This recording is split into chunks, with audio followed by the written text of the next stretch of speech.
makakatulong yung pag-inom mo.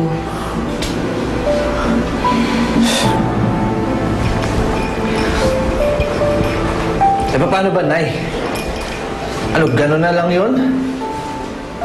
Nay, anak ko rin yun. Hindi ko maintindihan kung bakit ayaw bigay sa akin ni Rachel kung talagang gusto niya na sumama doon sa RJ na yun.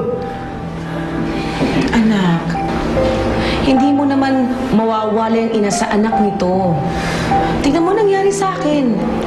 Ilalaban at ilalaban ng inang anak niya. Handa na naman ako lumaban para sa anak ko, ah! Levi, isipin mo mabuti kung ano ikaaayos ng buhay ng anak mo. Pero alam ko, sa tono ng pananalita mo, mukhang hindi lang yung anak mo ang gusto mo mabawi.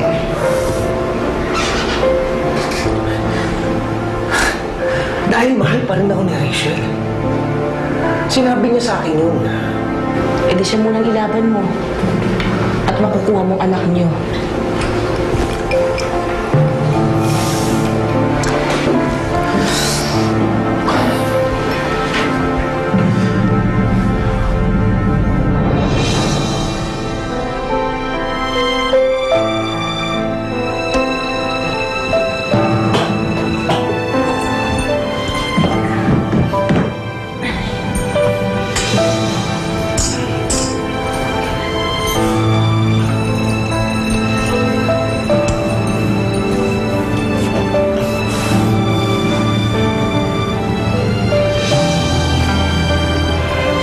Salamat, ah.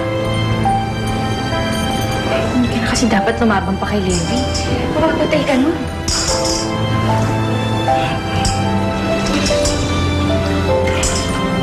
Handa naman ako pakamatay para sa iyo.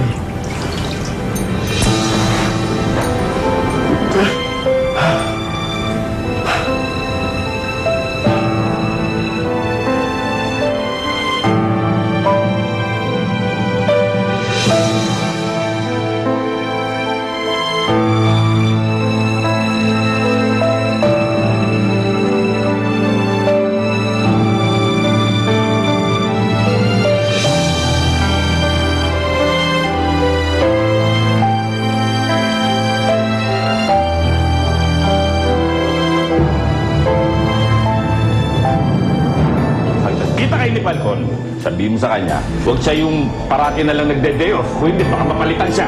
Saan ba nagpupunta yun? Baka may bagong girlfriend. Masyado mong minamaliit ang kakayahan ng mga kwatlo. Kung gusto nilang malaman kung saan kayo nakatira, malalaman nila. Sa dagupan daw kayo nakatira si Levi at saka nanay niya. Alamin mo yung address. Bukas na bukas, gusto kong malaman niya kung sino kinakalaban niya. Pumunta ka sa San Felipe. Kailangan makaalis si Anita ron. Nagsimula na ang mga kwatlo.